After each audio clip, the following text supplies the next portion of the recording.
Hello everyone, welcome to all on my YouTube channel. So this is the next chapter of the mechanics, friction. So what is the friction? So let's see the definition. When the two bodies are kept in contact, two body are kept in contact. This is first body and this is second body.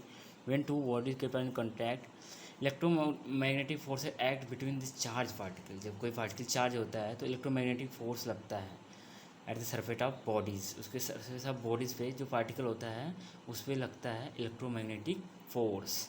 Okay, दस each body exert A contacts on the other. मतलब तब contact force ये इस पे लगाएगा, first second पे लगाएगा, second first पे एक कॉन्टैक्ट फोर्स एक्सर्ट करेगा. और क्या magnitude of the contact force acting on two bodies are equal but direction are opposite. जैसे अगर इस पर कॉन्टैक्ट फोर्स इधर डायरेक्शन लग रहा है तो इस पर इधर डायरेक्शन लगेगा. मैग्नीट्यूड सेम होगा, इस पर फ्रिक्शन की वैल्यू सेम रहेगी, फ्रिक्शन फोर्स की, यहाँ पे फ्रिक्शन फोर्स की वैल्यू सेम रहेगी बट डायरेक्शन अपोजिट रहेगा. ओके, और ये यहाँ से भी आएगा, न्यूटन थर्ड लॉ से आ रहा है कि डायरेक्शन अपोजिट रहेगा, मैग्नीट्यूड सेम रहेगा. सो अगर हम इस ब्लॉक को देखें, ऊपर वाले ब्लॉक को देखें, अगर उसको FBD बनाएं तो नॉर्मल फोर्स N, इधर फ्रिक्शन फोर्स F लग रहा है, इसका रिजल्टेंट R है इधर, और ये इस पे रखा है, इस बॉडी पे रखा था यहाँ पे, इसको इधर के डायरेक्शन में V दिए थे तो इधर फ्रिक्शन लग रहा था इस पर. तो अभी तो इधर फ्रिक्शन लग रहा था, जान लो इसको V इधर दिए हम. वेलोसिटी अगर डायरेक्शन दिए, अपोजिट डायरेक्शन लगता है फ्रिक्शन, तो फ्रिक्शन उधर लग रहा है. तो यही हो जाएगा हमारा रिजल्टेंट फोर्स. और इसे कॉन्टैक्ट फोर्स भी बोलते हैं. This is called contact force and this one is normal force. Very simple, normal force and this is the friction force. Okay, so resultant की वैल्यू अगर हमें निकालनी हो, so what is the value of R from right triangle F square plus N square. ये friction का square plus ये normal force का square, ये हमारा हो जाएगा रिजल्टेंट फोर्स हो जाएगा. ओके, अब हमारा सेकंड टॉपिक होगा फ्रिक्शन क्या होता है. अब हमें ये बताना कि reason for friction, reason for friction. Okay, क्या रीज़न है फ्रिक्शन का, व्हाट इज़ द रीज़न. तो दो रीज़न है मेनली.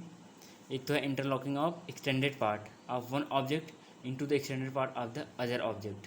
जैसे ये हमारा कोई अगर इसको इसके सरफेस को, सेकंड वाले सरफेस को जूम किया जाए तो ऐसे ऐसे ऐसे ऐसे होगा, वो बिल्कुल क्लीन नहीं होगा. फर्स्ट वाले को भी ऐसे किया जाए तो ऐसे ऐसे ऐसे ऐसे ऐसे ऐसे ऐसे होगा, ऐसे करके होगा. सो अगर हम इसको फर्स्ट वाले को उधर पुश करेंगे तो ये इंटरलॉक हो गया, तो ये रोकेगा. सेकंड वाला जो है ये पार्ट, ये इसका यहाँ पर देखिए रोक रहा है, ये इसको रोकेगा. तो एक फोर्स क्रिएट होगा जो कि उसको रोक रहा है, तो वही फ्रिक्शन फोर्स हो गया. वही interlocking of extended part of one object into the extended part of the other object.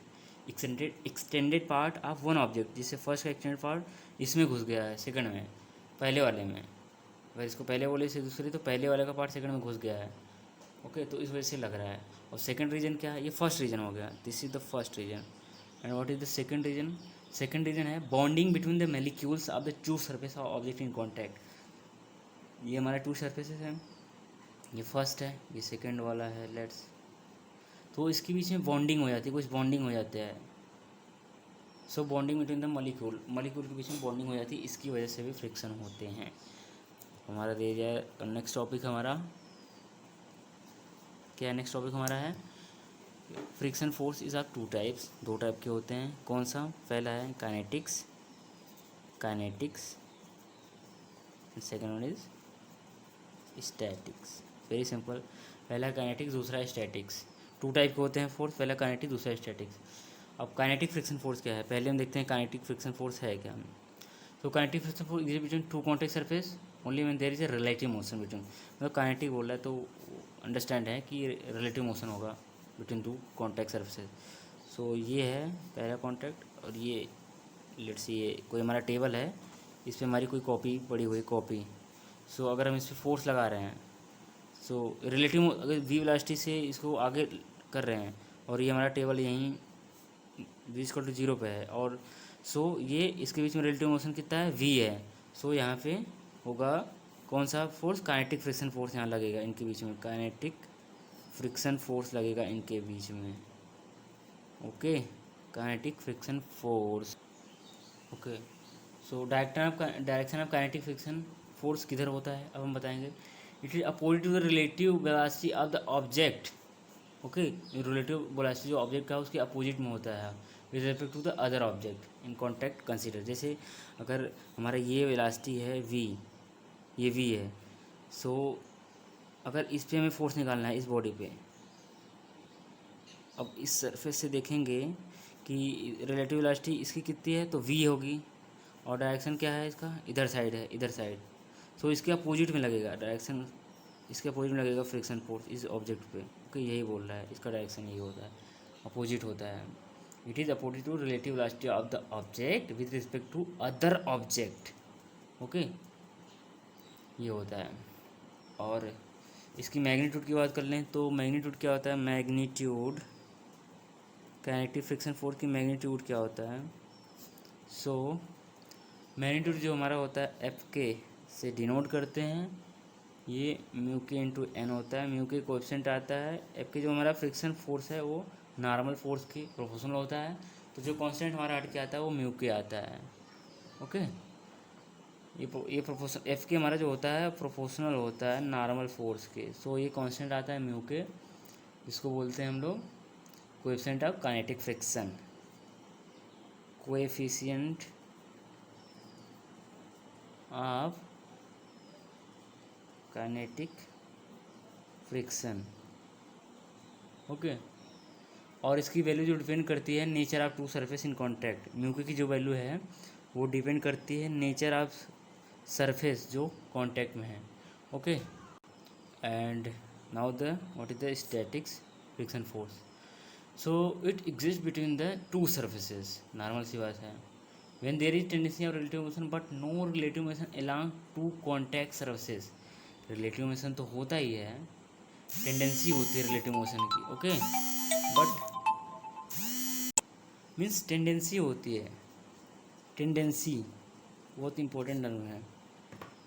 Tendency of relative motion होता है बट रिलेटिव मोशन होता नहीं है, तो वहाँ पे जो फ्रिक्शन फोर्स लगता है वो स्टैटिक फ्रिक्शन फोर्स होता है।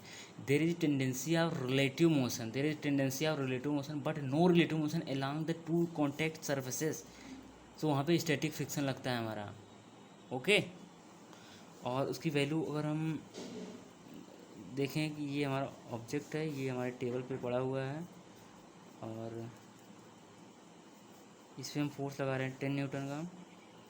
सो जब तक ये चल नहीं जाता, रिलेटिव मोशन नहीं होता, तो 10 न्यूटन का ही फ्रिक्शन फोर्स इस पर लगेगा। बहुत इंपॉर्टेंट है स्टैटिक के केस में, 10 न्यूटन का अगर फोर्स इस पर लगा रहे हैं हम और ये रुका हुआ है, बॉडी हमारी चल नहीं रही है, तो 10 न्यूटन का इधर की तरफ हमें लग रहा है फ्रिक्शन फोर्स, तो टेबल में भी 10 न्यूटन का फ्रिक्शन फोर्स इधर डायरेक्शन में लगेगा। ओके, यही है, 10 न्यूटन का फोर्स इधर डायरेक्शन लगेगा तो 10 न्यूटन का फोर्स इधर भी डायरेक्शन लगेगा उसको बैलेंस करने के लिए। अब एक बहुत इंपॉर्टेंट चीज़ है क्या, direction.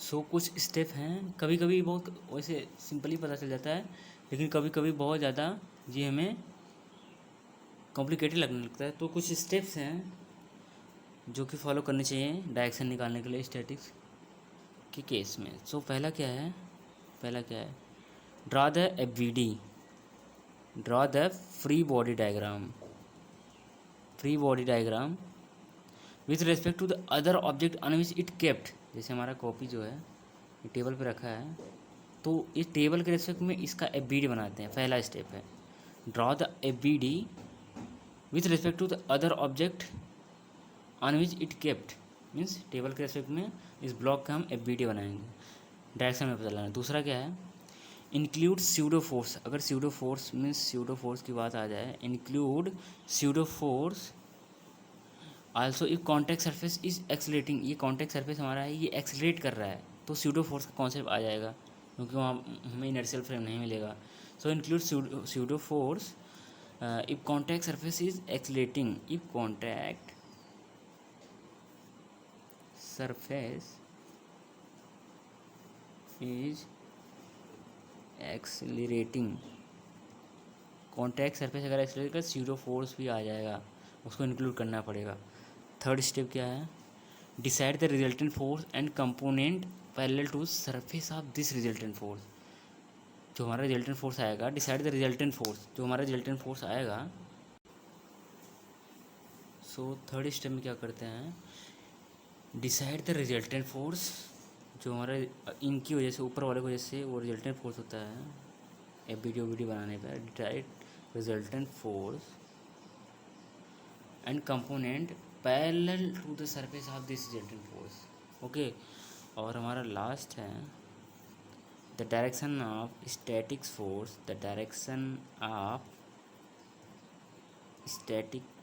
Static force is opposite direction होता है, opposite to the above component ऑफ रिजल्टेंट फोर्स। बोल रहा है कि हमारा जो डायरेक्शन स्टैटिक फोर्स होता है वो अपोजिट डायरेक्शन में होता है, जो हमारा above component of resultant force आया होगा उसके। ओके, तो यही है इतने स्टेप्स। अब हम अगले नेक्स्ट लेक्चर में देखेंगे, निकालते हैं कैसे, इसको अप्लाई करेंगे नेक्स्ट लेक्चर में। ओके।